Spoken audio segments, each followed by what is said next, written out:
Hello दोस्तों, BPSC online academy में आप लोग का बहुत बहुत स्वागत है। ये पढ़म आईएएस का टेस्ट है, फुल लेंथ टेस्ट है 69th बीपीएससी के लिए। बहुत ही बेहतरीन ढंग का क्वेश्चन लगा मुझे। तो ये टेस्ट खत्म होने के बाद जिन लोग को भी पीडीएफ चाहिए वो Telegram channel BPSC online academy से जुड़ जाइए, वहाँ पे आपको ये इसका पीडीएफ मिल जाएगा। तो चलिए बिना टाइम गंवाए स्टार्ट करते हैं आज का सेशन। तो आज के सेशन का पहला क्वेश्चन है, भारतीय सेना ने किस शहर में सैनिकों के लिए पहला 3D प्रिंटेड घर सौंपा है? तो ये शहर है कौन सा? अहमदाबाद, गुजरात के अहमदाबाद। ठीक है, तो पहला का सही आंसर हो गया बी। दूसरा है, भारत के किस राज्य में पशुओं के लिए पहली आईवीएफ यूनिट शुरू की है? तो ये किस राज्य के द्वारा किया गया है? तो ये किया गया है गुजरात के द्वारा। तो इसका सही आंसर हो गया 2 का डी। क्वेश्चन नंबर 3 कहा जा रहा है, किस केंद्रीय मंत्रालय ने प्रज्वाला चैलेंज लॉन्च किया है? तो ये किया गया है ग्रामीण विकास मंत्रालय के द्वारा। सही आंसर हो गया बी। 4 नंबर क्वेश्चन है, ब्राज़ील के 39वें राष्ट्रपति के रूप में किसने शपथ ली? तो ये शपथ लिया है लूला दा सिल्वा। सही आंसर हो गया इसका डी। नंबर 5 है, इस वर्ष कितने लोगों को प्रवासी भारतीय सम्मान पुरस्कार से सम्मानित किया जाएगा? तो ये किया गया है टोटल 27 लोगों को। सही आंसर हो गया बी। 6 नंबर है, भारत के चुनाव आयोग द्वारा बिहार के लिए राज्य आइकन के रूप में किसे नियुक्त किया गया है? तो ये किया गया है मैथिली ठाकुर को।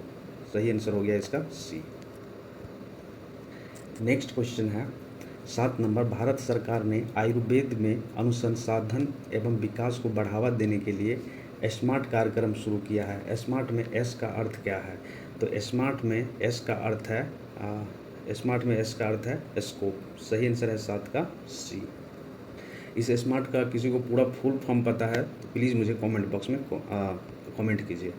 चलिए नेक्स्ट क्वेश्चन है 8 नंबर, इसमें कहा जा रहा है ओडिशा ने किस मिशन के लिए यूएनए हैबिटेट का वर्ल्ड हैबिटेट अवार्ड 2023 जीता है?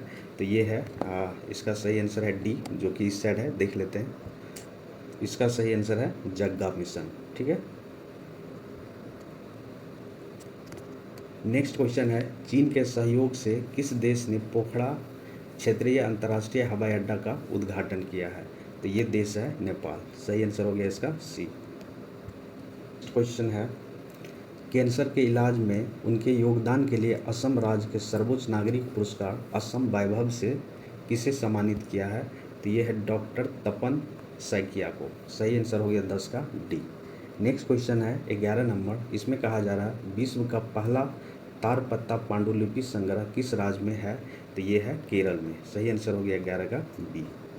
नेक्स्ट क्वेश्चन है 12 नंबर, पहले कश्मीरी ज्ञानपीठ पुरस्कार विजेता का नाम है जिसका हाल ही में निधन हो गया, तो ये कौन है? तो ये है रहमान राही। 13 नंबर क्वेश्चन है, 12 जनवरी 2023 को पीएम मोदी किस राज्य में 26वें राष्ट्रीय युवा महोत्सव का उद्घाटन करेंगे?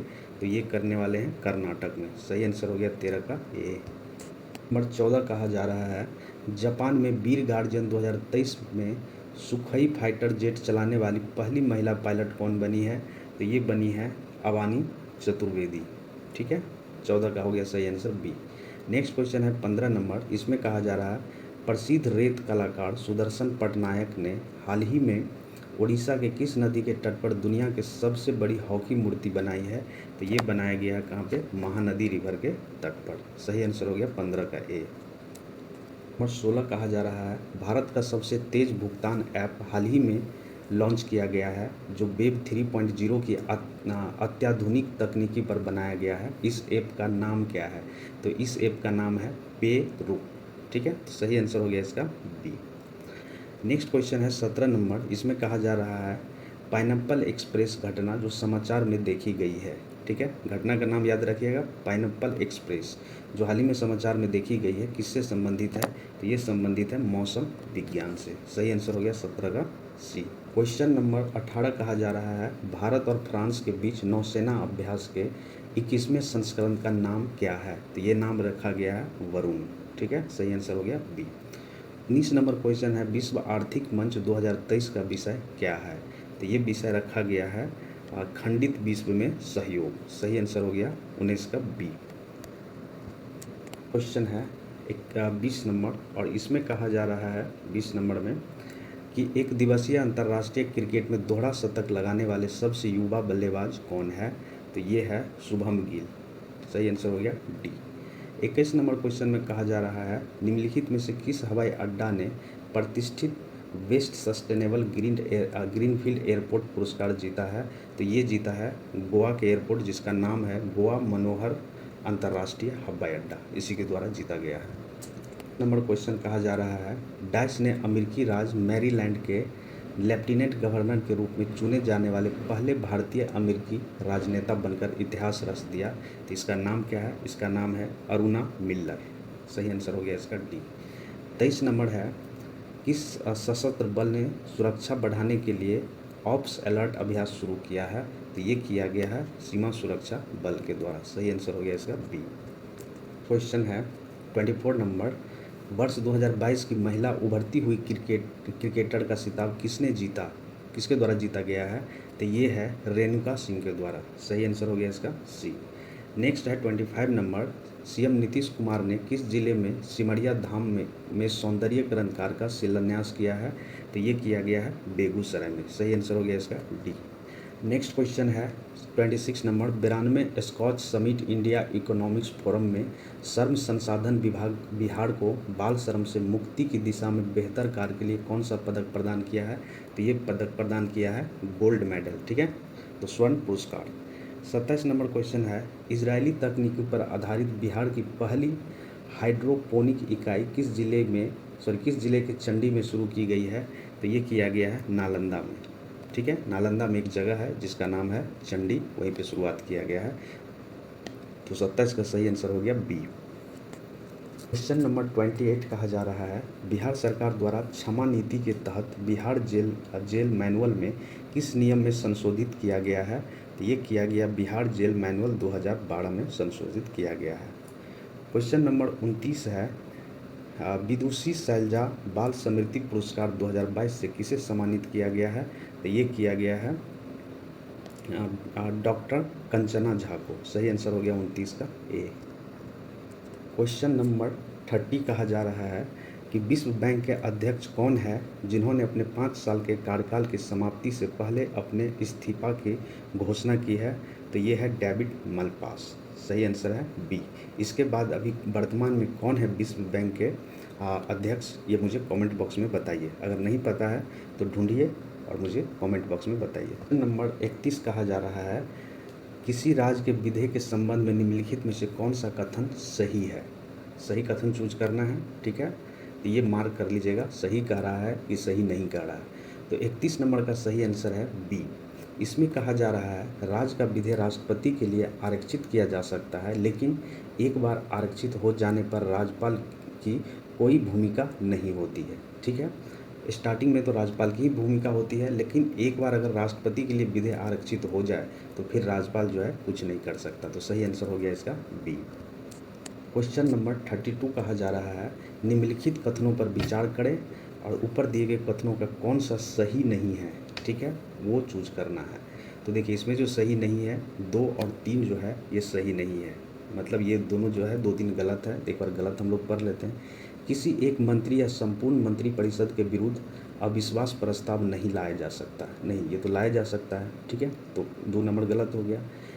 तीसरा नंबर है निंदा प्रस्ताव केवल संपूर्ण मंत्रिपरिषद के विरुद्ध ही लाया जा सकता है, नहीं, किसी एक के भी लाया जा सकता है, ठीक है, तो 2 और 3 गलत हो गया। पहला स्टेटमेंट जो कि सही है एक बार हम लोग पढ़ लेते हैं। स्थगन प्रस्ताव केवल लोकसभा में पेश किया जा सकता है, तो पहला स्टेटमेंट जो है सही है। गलत कौन सा है? 2 एवं 3। क्वेश्चन है 33 नंबर भारत में सर्वोच्च न्यायालय के न्यायाधीश के वेतन और भत्ते के संबंध में निम्नलिखित में से कौन सा कथन सही है? सही कथन हम लोग को चूज करना है, ठीक है, सही में मार्क कर लीजिएगा आप लोग एक बार। तो ए नंबर का रहा है इसका निर्धारण राष्ट्रपति द्वारा किया जाता है, नहीं, ये संसद द्वारा पार्लियामेंट द्वारा किया जाता है, ठीक है, तो पहला गलत हो गया। नियुक्ति के बाद न्यायाधीश के अहित के लिए संसद द्वारा इसमें परिवर्तन किया जा सकता है, नहीं, संसद द्वारा परिवर्तन नहीं, ये राष्ट्रपति के द्वारा परिवर्तन किया जा सकता है। यह राज्य की संचित निधि पर लगाया जाता है, तो नहीं, ठीक है, ये सर्वोच्च न्यायालय की बात है तो राज्य की संचित निधि पे क्यों करेगा, है ना। तो अगर हाई कोर्ट होता तो हो सकता है राज्य की संचित निधि हो। तो क्या है उपयुक्त में से कोई सही नहीं है, इसका सही आंसर हो गया डी। 34 कहा जा रहा है भारत में पंचायती राज के विकास के संदर्भ में निम्नलिखित कथनों पर विचार कीजिए और कौन सा सही है उसको चूज करना है। इसमें कह रहा है ओनली 2 सही है। तो देखिए 2 क्या कह रहा है, राजस्थान स्वतंत्र भारत में पंचायती राज स्थापित करने वाला पहला राज्य है, बिल्कुल सही, पहला तो सही है। तीसरा है 1982 में पंचायती राज संस्था को संवैधानिक दर्जा मिला, नहीं, 1982 में नहीं मिला, ये मिला शायद कितना 1992 के आसपास मिला, 24 अप्रैल 1992-93 को मिला, तो तीसरा भी गलत है। पहला है बलवंत राय मेहता समिति ने द्विस्तरीय पंचायत का मतलब व्यवस्था करने की सिफारिश की, नहीं, 2 स्तरीय नहीं, ये 3 स्तरीय की व्यवस्था की थी, तो पहला भी गलत हो गया और तीसरा भी गलत हो गया। तो सही आंसर क्या हो गया, ओनली 2। क्वेश्चन नंबर 35 है, गठन के 2 वर्ष बाद पंचायत के समय पूर्व विघटन पर क्या होता है। तो इसमें जो सही आंसर दिया हुआ है सी दिया हुआ है, और सी में कहा जा रहा है शेष अवधि की सेवा के लिए इसका पुनर्गठन किया जाएगा। ठीक है, अगर मान लीजिए 2 वर्ष के बाद या 5 वर्ष से पहले अगर पंचायत का विघटन हो जाता है तो बाकी अवधि के लिए 6 महीना के अंदर चुनाव होगा, वहाँ नए मुखिया का निर्वाचन होगा और फिर से पुनर्गठन किया जाएगा। तो 35 का सही आंसर हो गया सी। क्वेश्चन है 36 नंबर, सहकारी समितियों के संदर्भ में निम्नलिखित कथनों पर विचार करिए और कौन सा सही है ये चूज करना है। तो यहाँ पे कहा जा रहा है सहकारी समिति के संदर्भ में निम्नलिखित कथन जो है, सहकारी समिति के चुनाव राज्य चुनाव आयोग द्वारा आयोजित किए जाते हैं। तो देखिए इसी का सबसे पहले हम लोग आंसर देखते हैं, ये राज्य सरकार द्वारा नहीं, ये इलेक्शन कमीशन ऑफ इंडिया के द्वारा आयोजित किया जाता है। इसका सही आंसर है 2 और 3। पहला गलत हो गया, पहला इसलिए गलत हो गया कि राज्य चुनाव आयोग के द्वारा नहीं किया जाएगा, ये किसके द्वारा किया जाएगा, इलेक्शन कमीशन ऑफ इंडिया के द्वारा। दूसरा है किसी सहकारी समिति के निदेशक की संख्या 21 से अधिक नहीं होगी, दूसरा भी सही है। तीसरा है सहकारी बोर्ड में कम से कम 2 महिला प्रतिनिधि होगी, तो 2 और 3 जो है इसका सही आंसर है। क्वेश्चन है कि संविधान की 11वीं अनुसूची निम्नलिखित में से किस पंचायत के दायरे में रखती है, किसे पंचायत के दायरे में रखती है, उसका जो सही उत्तर आपको चुनना है। तो देखिए पंचायत में आप लोग को पता है टोटल 29 सब्जेक्ट है, ठीक है। तो 29 सब्जेक्ट में जो है कृषि है, खादी ग्राम एवं कुटीर उद्योग है, उसके बाद है देखिए मालिनी बस्ती सुधार का, ये इसके अंतर्गत नहीं आता है, ठीक है।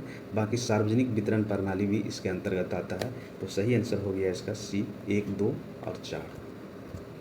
नेक्स्ट क्वेश्चन है 38 नंबर, इसमें कहा जा रहा है जब उपराष्ट्रपति राष्ट्रपति के कार्य का निर्वहन कर रहा हो तो निम्नलिखित में से कौन सा सही नहीं है, ठीक है, कौन सा सही नहीं है ये बताना है। तो इसका सही आंसर दिया है बी, ठीक है। बी में देखिए क्या कह रहा है, वह राज्यसभा के सभापति का दायित्व निभाते रहेंगे, ठीक है। तो ये गलत है, सही नहीं है, बाकी जो है सारे सही है। देख लीजिए एक बार, पहला नंबर ए नंबर कह रहा उन्हें वे भी छूटें प्राप्त हो जो राष्ट्रपति उनके आधिकारिक कृत्यों के लिए उपलब्ध है, बिल्कुल सही है। सी नंबर है वह कोर्ट मार्शल की सज़ा माफ़ कर सकता है, राष्ट्रपति के अंतर्गत आ जाएगा तो कोर्ट मार्शल की सज़ा माफ़ कर ही सकता है। उसके बाद है वह मंत्रिपरिषद के सलाह पर अध्यादेश जारी कर सकता है। देखिए अध्यादेश कौन जारी करता है, तो गवर्नर के द्वारा स्टेट में किया जाता है और केंद्र में जो है राष्ट्रपति के द्वारा किया जाता है। यहाँ पे क्या हो रहा है, उपराष्ट्रपति राष्ट्रपति की तरफ वर्क कर रहा है, तो इसको भी अध्यादेश जारी करने का मतलब जो है अधिकार है। आप लोग कमेंट बॉक्स में बताइए राष्ट्रपति जो अध्यादेश जारी करता है अकॉर्डिंग टू विच आर्टिकल, कौन से आर्टिकल के अंतर्गत, और गवर्नर का कौन सा आर्टिकल है जिसके अंतर्गत वो अध्यादेश जारी कर सकता है, कमेंट करिए। नेक्स्ट क्वेश्चन है 39 नंबर, स्थानीय सरकार की केंद्रीय परिषद की अध्यक्षता निम्नलिखित में से किसके द्वारा की जाती है।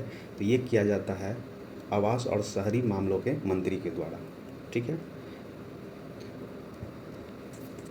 क्वेश्चन नंबर 40 का रहा है, यदि भारत का राष्ट्रपति संविधान के अनुच्छेद 359 के तहत प्रदान की गई अपनी शक्ति का प्रयोग करता है तो क्या होगा। इसका सही आंसर है सी, राष्ट्रपति को कुछ मौलिक अधिकारों के प्रवर्तन को निलंबित करने का अधिकार है, ठीक है, क्योंकि 352, 356 और 360 जो अनुच्छेद है इसके तहत राष्ट्रपति का जो है आपातकालीन शक्ति है, ठीक है। तो सही आंसर हो गया 40 का सी। नेक्स्ट क्वेश्चन है कि निम्नलिखित में से किस देश को झीलों का उद्यान कहा जाता है। तो ये है फिनलैंड, सही आंसर हो गया 41 का बी। नेक्स्ट क्वेश्चन है 42 नंबर, इसमें कहा जा रहा है निम्नलिखित में से किस समुद्र की तटरेखा नहीं है। तो आप लोग को पता होगा ये जो है सरगासो सी इसका तटीय रेखा नहीं है। सरगासो सागर जो कि पूरी तरह से अटलांटिक महासागर के भीतर स्थित है। भूमि सीमा के बिना एकमात्र ये समुद्र है। तो सही आंसर हो गया 42 का बी। क्वेश्चन नंबर 43 कहा जा रहा है निम्नलिखित में से कौन सा सही सुमेलित नहीं है। जो गलत है वो बताना है, ठीक है।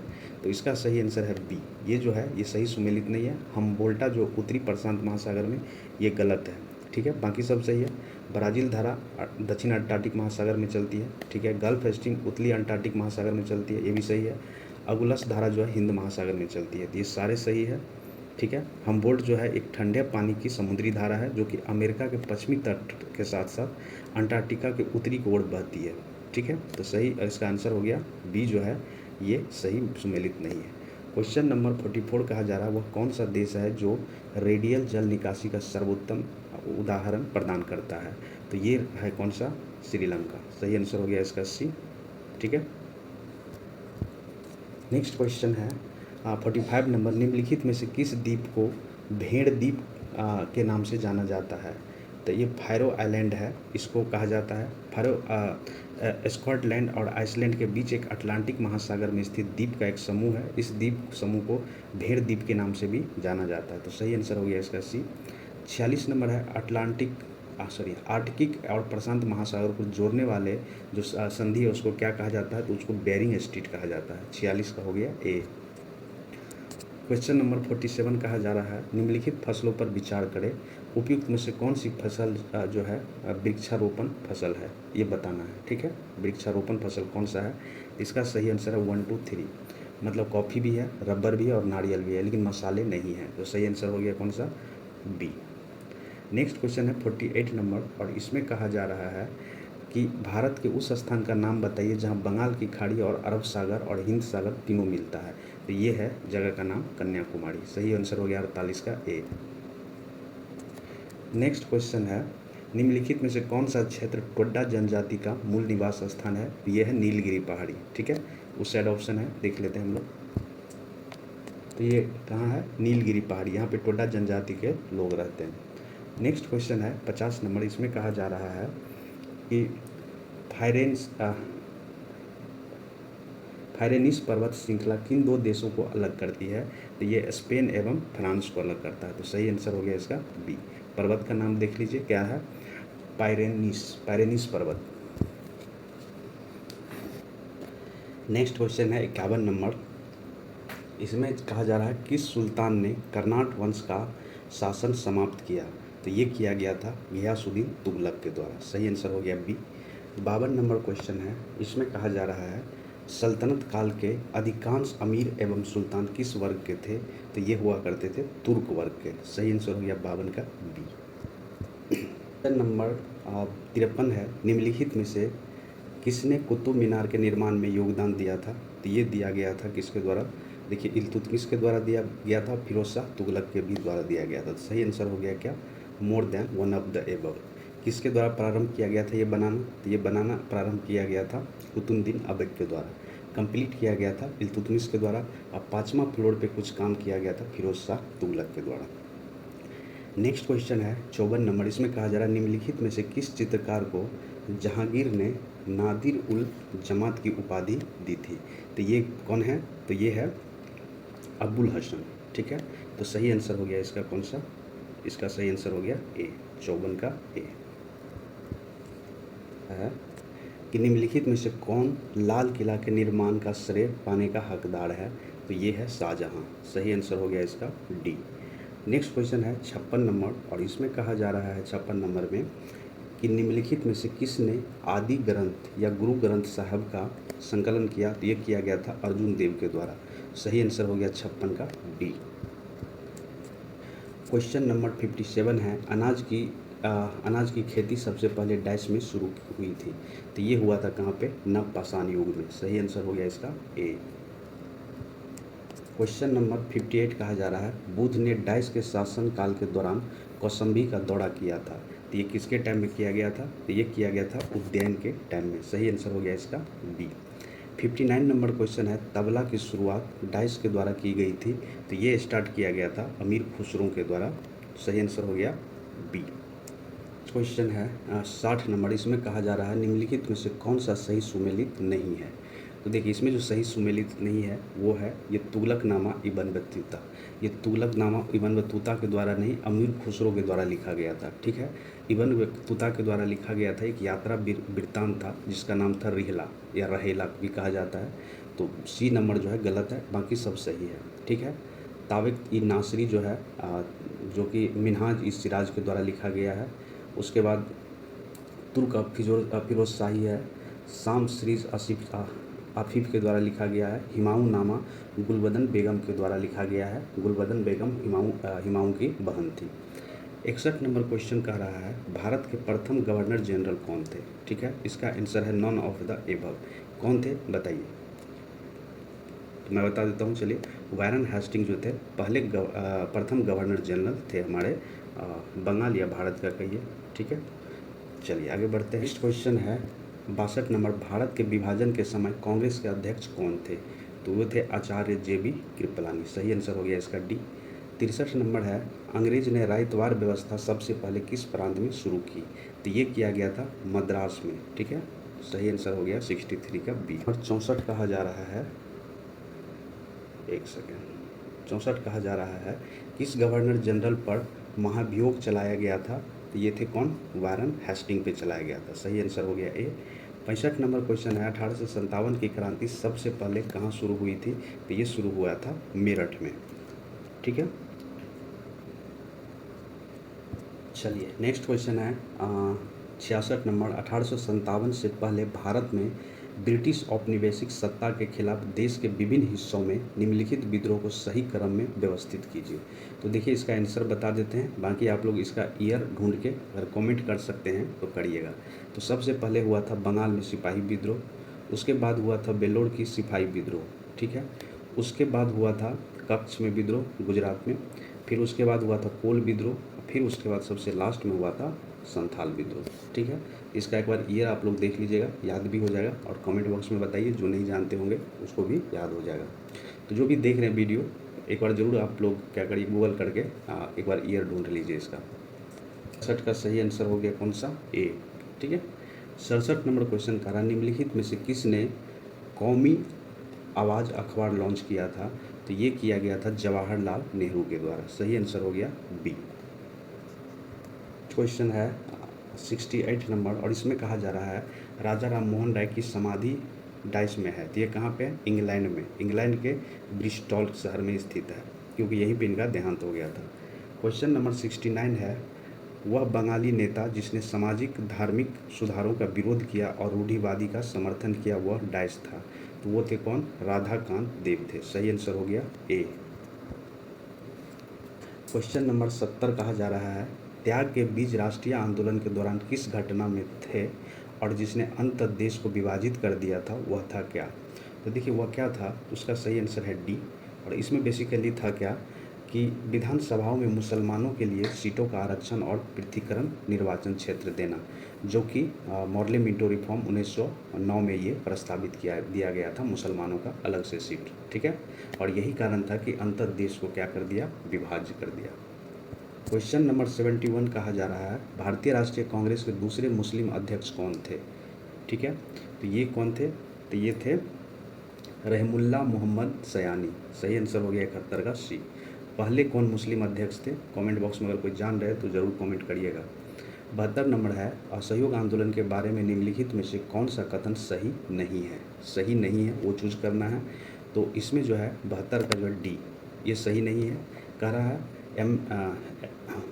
एम ए जिन्ना ने इस आंदोलन का समर्थन किया, ये सही नहीं है, समर्थन नहीं किया था असहयोग आंदोलन को। बाकी सही है। आंदोलन की अवधि 1920 से 1922 तक चली थी, चौड़ा चौड़ी के बाद इसको बंद कर दिया गया था। सही है। 1 वर्ष के भीतर स्वराज की प्राप्ति करने का जो है आदर्श हुआ पारित हुआ था इसमें, ये भी सही है। और इसमें बहिष्कार का कार्यक्रम शामिल था। तो इसमें जो है ABC सही है, लेकिन डी जो है गलत है। नंबर 73 कह रहा है कि 1902 में लॉर्ड कर्जन ने 2 भारतीय सदस्यों सहित विश्वविद्यालय आयोग की नियुक्ति की, वो कौन थे। तो वो थे कौन, सैयद हुसैन बिलग्रामी और न्यायमूर्ति गुरुदास बनर्जी। तो सही आंसर इसका है सी। ठीक है, सही आंसर हो गया 73 का सी। सैयद हुसैन बलीग्राम और justice Gurudas Banerjee. Question number 74 कहा जा रहा है कि मुस्लिम लीग ने नियमित आधार पर अपना वार्षिक सम्मेलन डैश में शुरू किया। तो ये किया गया था 1916 से, ठीक है, जब कांग्रेस का अधिवेशन लखनऊ में हुआ था उसके बाद से ये कंटिन्यू अपना जो है सम्मेलन ऑर्गेनाइज करने लगा। उसके बाद है 75 नंबर, जब तक यह तीसरी शक्ति अर्थात इंग्लैंड यहाँ है हमारे सांप्रदायिक मतभेद हमें परेशान करते रहेंगे, यह किसने कहा था? तो ये कहा गया था गांधी जी के द्वारा। सही आंसर है सी। क्वेश्चन नंबर 76 कहा जा रहा है निम्नलिखित में से कौन इलाहाबाद में 1857 के विद्रोह का नेता था? तो इलाहाबाद से जो लीड किए थे वो थे मौलवी लियाकत अली, ठीक है। नाना साहब कहाँ से किए थे? कानपुर से। चलिए 77 नंबर क्वेश्चन है निम्नलिखित में से किसने अलग राज्य पाकिस्तान के लिए आंदोलन का नेतृत्व किया? तो ये किया गया था मोहम्मद अली जिन्ना के द्वारा। सही आंसर है 77 का डी। क्वेश्चन नंबर 78 कहा जा रहा है निम्नलिखित में से कौन भारतीय संविधान सभा के अध्यक्ष थे? तो ये अध्यक्ष थे डॉक्टर राजेंद्र प्रसाद। सही आंसर हो गया ए। 79 नंबर क्वेश्चन कह रहा है बेबेल योजना किस वर्ष प्रस्तुत की गई थी? तो ये किया गया था 1945 में। 79 का हो गया डी। क्वेश्चन नंबर 80 कहा जा रहा है कि बंदी जीवन पुस्तक के लेखक कौन थे? तो ये थे सचिंद्रनाथ सन्याल। सही आंसर हो गया 80 का डी। 81 नंबर क्वेश्चन का रहा भारत की जनगणना 2011 के अनुसार निम्नलिखित में से किस राज्य में जनसंख्या का घनत्व सबसे अधिक है? तो ये राज्य है बिहार। कितना है यहाँ का घनत्व? कमेंट बॉक्स में बताइए, ठीक है। नंबर 82 कहा जा रहा है निम्नलिखित में से किसने गरीबी उन्मूलन के लिए एक प्रभावी उपकरण के रूप में स्वयं सहायता समूह का विचार दिया? तो ये दिया गया था मोहम्मद यूनुस के द्वारा। सही आंसर हो गया बी। क्वेश्चन नंबर 83 कहा जा रहा है पूरा ग्रामीण क्षेत्र में शहरी सुविधा प्रदान करना मॉडल की वकालत डैश द्वारा की गई थी? तो ये किया गया था डॉक्टर APJ अब्दुल कलाम के द्वारा। बेसिकली ये पूछना चाह रहा पूरा मॉडल जो दिया गया था ये किसके द्वारा दिया गया था? तो ये दिया गया था APJ अब्दुल कलाम के बारे में, ठीक है। अब्दुल कलाम के द्वारा ये दिया गया था, जो पूर्व राष्ट्रपति भी थे हमारे।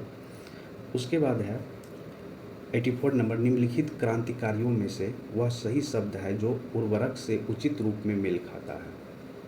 तो ये कौन है 84 का? तो ये है एक सेकेंड, निम्नलिखित क्रांतियों में से वह सही शब्द है जो उर्वरक से उचित मेल खाता है? तो उर्वरक का प्रोडक्शन ग्रे रिवॉल्यूशन, ठीक है। तो सही आंसर हो गया क्या? ग्रे मतलब होता है दूसर क्रांति। सही आंसर हो गया 84 का बी।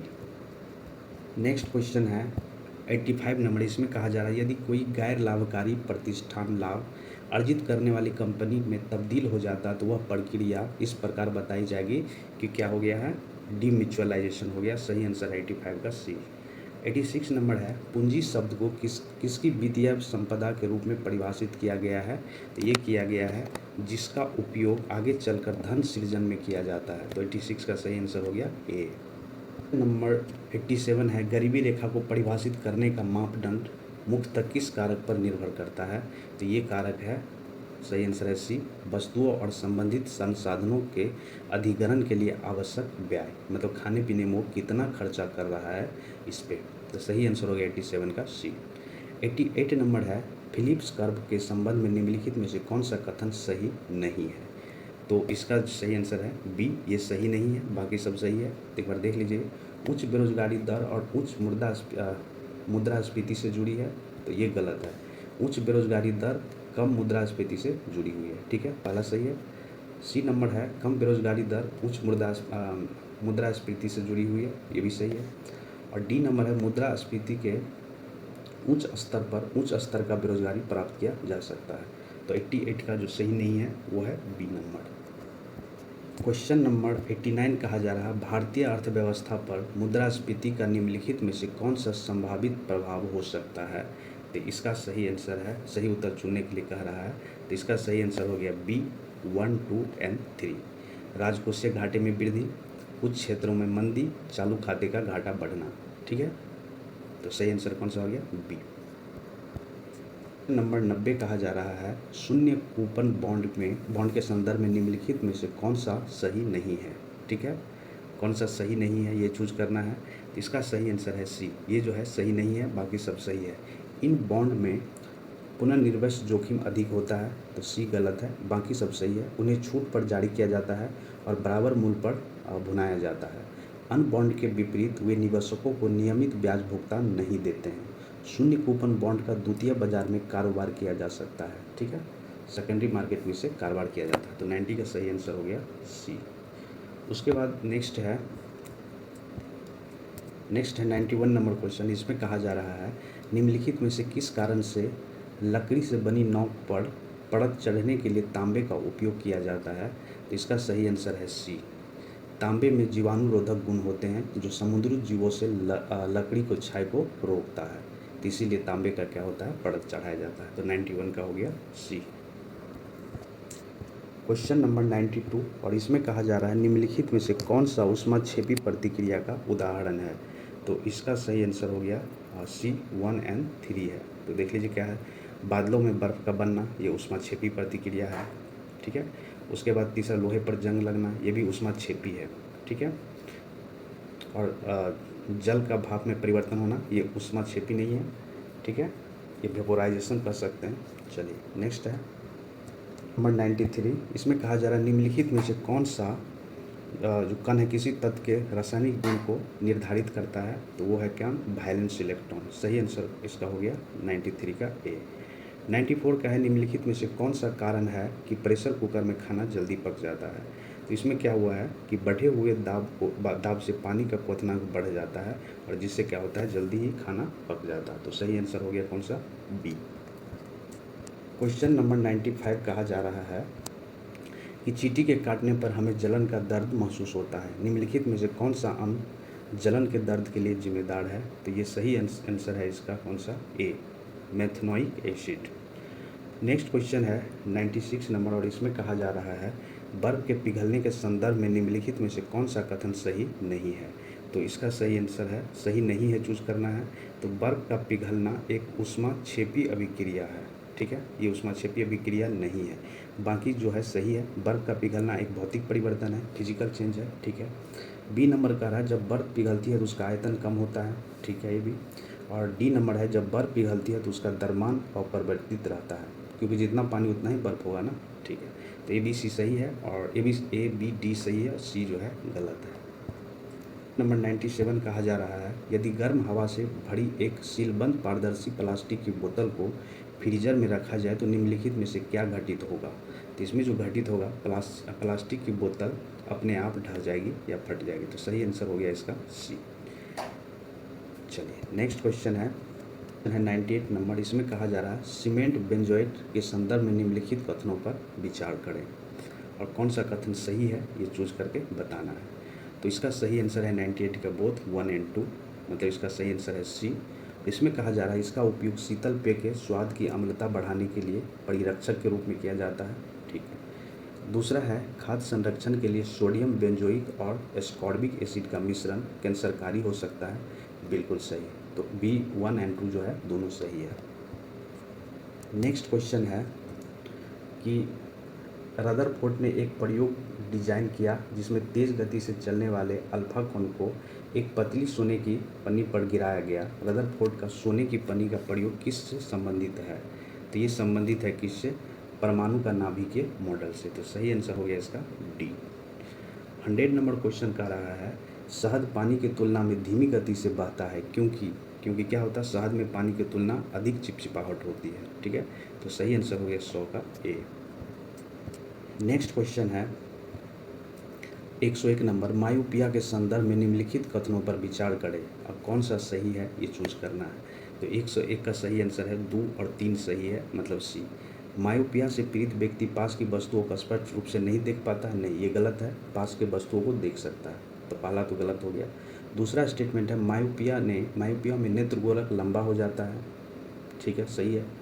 और तीसरा स्टेटमेंट है इस दोष को दूर करने के लिए अवतल लेंस का प्रयोग किया जाता है। तो 2 और 3 सही है और 1 जो है गलत है। क्वेश्चन है 102 नंबर। कोलाइडल विलयन ऐसे मिश्रण होते हैं जिसमें एक पदार्थ के सूक्ष्म रूप से फैले हुए अघुलनशील कण दूसरे पदार्थ में निलंबित हो जाता है। निम्नलिखित में से कौन सा कोलाइडल विलयन का उदाहरण है? तो इसमें से कोलाइडल का जो उदाहरण है वो है, ये नंबर सही आंसर है, गाय का दूध है। मैग्नीशिया का दूध है, ठीक है, उसके बाद खून है, उसके बाद है शेविंग क्रीम, ठीक है। आयोडीन का मिलावट ये नहीं है। सही आंसर हो गया ए। और 103 कह रहा है ट्यूबिक बल्ब के संदर्भ में निम्नलिखित कथनों पर विचार करें और कौन सा सही है ये बताना है। तो इसका सही आंसर है 103 का बोथ 1 एंड 2, सी सही आंसर है। कह रहा टंगस्टन का उपयोग बिजली के बल्ब में फिलामेंट के रूप में किया जाता है क्योंकि इसका गलनांक बहुत अधिक होता है, ठीक है, सही है इसका। दूसरा स्टेटमेंट है बल्ब को नाइट्रोजन और आर्गन से भरा जाता है ताकि फिलामेंट में आग न लगे। तो दोनों स्टेटमेंट इसका सही है। तो 103 का सही आंसर हो गया सी। और 104 कहा जा रहा है निम्नलिखित में से किस कारण से चिप निर्माता चिप्स के एक बैग को नाइट्रोजन गैस से भर देता है। तो ये क्यों भरा जाता है? ये भरा जाता है चिप्स के ऑक्सीकरण को रोकना, ठीक है। अगर ऑक्सीकरण होगा तो वो सड़ने लगेगा धीरे धीरे, ठीक है। उसमें ऑक्सीजन मिक्स नहीं होगा तो वो नहीं सड़ेगा, काफ़ी लंबे समय तक वो ठीक रहेगा। तो सही आंसर हो गया 104 का बी। नेक्स्ट क्वेश्चन है इस प्रकार संयोजक उत्तक बहुत लचीला होता है और इसमें काफ़ी ताकत होती है। इस प्रकार के संयोजक उत्तक द्वारा दो हड्डियाँ एक दूसरे से जुड़ी हो सकती है। वे शरीर के चीज़ों को अपनी जगह पर बनाए रखने में मदद करते हैं। निम्नलिखित में से किस संयोजक उत्तक का वर्णन परिच्छेद में किया जा रहा है? तो देखिए ये लिंगामेंट के बारे में कर रहा है, ठीक है, जिसका हिंदी होता है अस्थायु बंधन। सही आंसर हो गया इसका 105 का बी। क्वेश्चन नंबर 106 कहा जा रहा है निम्न पर विचार करें। यहाँ पे जीवाणु है, आगे देख लेते हैं हम लोग क्या है। दूसरे नंबर पे है कवक, दूसरे नंबर पे है कवक, तीसरे नंबर पे है वायरस और चौथे नंबर पे प्रोटोजोआ। इसमें कहा जा रहा है उपयुक्त में से किसका उपयोग फसल क्षति को रोकने के लिए कीटनाशक के रूप में किया जा सकता है? तो देखिए सबको किया जा सकता है, जीवाणु, विषाणु, वायरस, प्रोटोजोआ, कवक, सब का उपयोग किया जा सकता है। तो सही आंसर हो गया इसका डी। नंबर 107 कहा जा रहा है निम्नलिखित जोड़ियों पर विचार करें। ऊपर दिए गए युग में कौन सा सुमेलित है, कौन सा सही सुमेलित है ये बताना है। तो देखिए यहाँ पे दिया हुआ है 107 में इसका सही आंसर है बी, 2 और 3 जो है सही है। पेप्सिन क्या एक तरफ एंजाइम है, एक तरफ निर्मित करता है। कहा पेप्सिन का जो निर्मित किया जाता है अग्नाशय में, नहीं, ये गलत है, ठीक है। उसके बाद है क्या लाइपेज पेट में होता है, बिल्कुल सही। लेक्टेज जो है ये आंत में होता है। 2 और 3 जो है सही है। कमेंट बॉक्स में बताइए पेप्सिन जो है वो कहाँ निर्मित होता है, ये आप लोग ढूंढ लीजिए तो आप लोग को पता भी चल जाएगा। कमेंट बॉक्स में बताइए, जिनको नहीं पता होगा उनको भी पता चल जाएगा। ये नंबर 108 कहा जा रहा है एक मोटी ऊनी कंबल एक ही मोटाई से जुड़े हुए 2 पतले ऊनी कंबल की तुलना में कम गर्म होता है। उपयुक्त घटना के लिए निम्नलिखित में से कौन सा सबसे उपयुक्त कारण है? इसका सही आंसर हो गया सी। 2 कंबलों के बीच फंसी हवा गर्मी की कुचालक होती है। तो सही आंसर हो गया सी।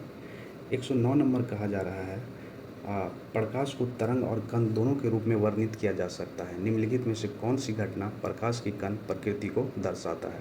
तो ये क्या है? Photo electric effect. सही आंसर हो गया इसका डी, ठीक है, प्रकाश विद्युत प्रभाव। क्वेश्चन नंबर 110 कहा जा रहा है निम्नलिखित जोड़ियों पर विचार करें और कौन सा सही सुमेलित है ये बताना है यहाँ पे, ठीक है। तो 110 का सही आंसर है सी, 1 एंड 2 इसका सही है। प्रजनन की विधि, ठीक है, और यहाँ पे है उदाहरण। तो देखिए यहाँ पे 1 और 2 सही है। 1 मिनट रुक जाइए, यहाँ क्वेश्चन में थोड़ा मिसप्रिंट हो गया है, तो इसको एक बार आप लोग चेक कर लीजिएगा और ठीक है और मिला लीजिएगा। चलिए आगे बढ़ते हैं। नेक्स्ट है 111 नंबर क्वेश्चन। इसमें कहा जा रहा है मिश्र धातु के संबंध में निम्नलिखित कथनों पर विचार करें और ऊपर दिए गए कथनों में कौन सा सही है ये बताना है। इसका सही आंसर है ए, ओनली 1 सही है। इसमें कहा रहा किसी मिश्र धातु की प्रतिरोधकता आमतौर पर उसके घटक धातुओं की तुलना में अधिक होता है। तो ये सही है, बाकी चीज़ जो है गलत है। तो पढ़ लेते एक बार। उच्च तापमान पर मिश्र धातु आसानी से जल जाता है, नहीं, ठीक है। जबकि सोल्डर एक मिश्र धातु का उदाहरण है, नाइक्रोम एक धातु है, ठीक है। तो 2, 3 गलत है, पहला जो है सही है। तो सही आंसर हो गया ओनली 1। चलिए आगे बढ़ते हैं। नंबर 112 है निम्नलिखित में से किसका उपयोग एसिड के प्रशिक्षण के लिए संकेत के रूप में किया जाता है? तो इसका सही आंसर है डी, 1, 2, 3, 4। लिटमस पेपर भी किया जाता है, हल्दी भी किया जाता है, मिथाइल नारंगी भी किया जाता है, वेनिला सत्व भी किया जाता है। तो सारे इसमें उपयोग किया जा सकता है। 113 है, निम्नलिखित में से किसकी अनुपस्थिति के कारण हवा के संपर्क में आने पर चांदी की वस्तुएं कुछ समय बाद काली हो जाती है? तो ये सल्फर के चलते होता है। सही आंसर हो गया ए।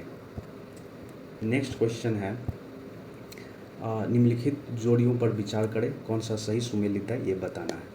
तो देखिए यहाँ पहला दिया विटामिन ए से रतौंधी होता है, ठीक है, पहला सही है। दूसरा होता है विटामिन डी से स्कर्विक होता है, नहीं। विटामिन डी से क्या होता है? रिकेट्स होता है, तो दूसरा गलत हो गया।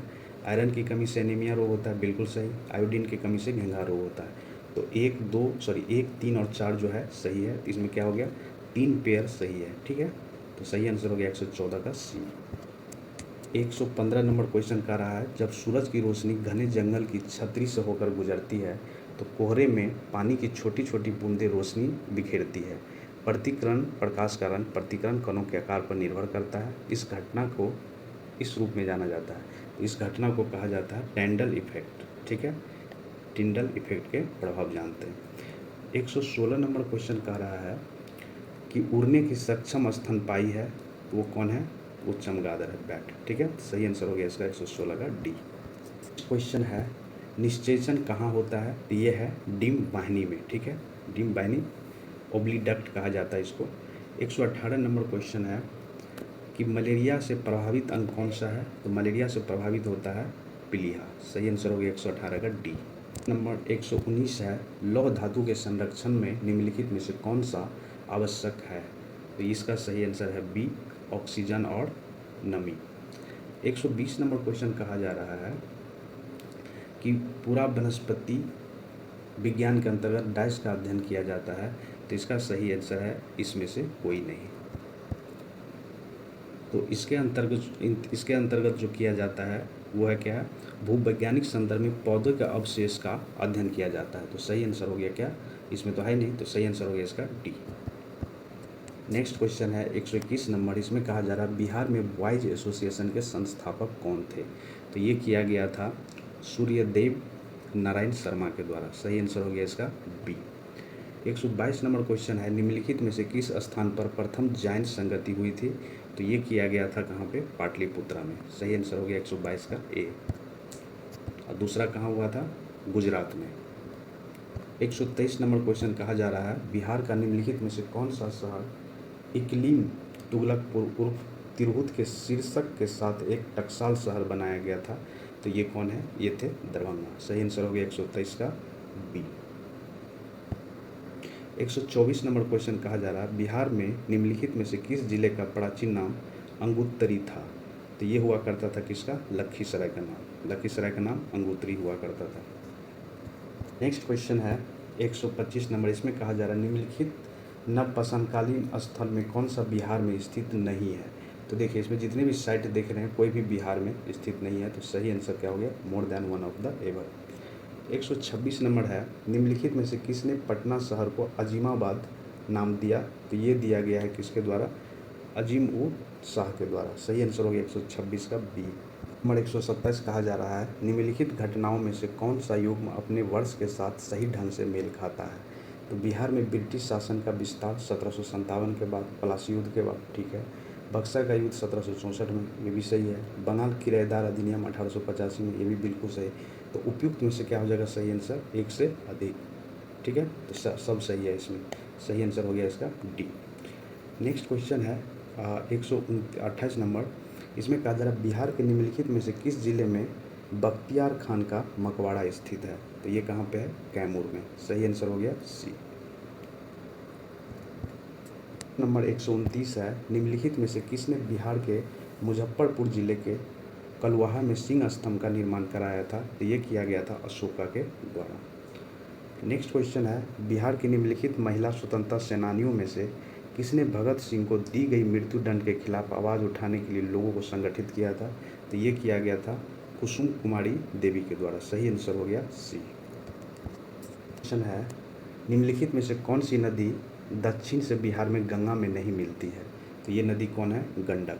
बाकी सब जो है दक्षिण से मिलती है, ठीक है। सोन मिलती है पटना के पास, पुनपुन फतुहा में। क्यूल कहाँ पे मिलती है गंगा से? कमेंट बॉक्स में मुझे बताइए।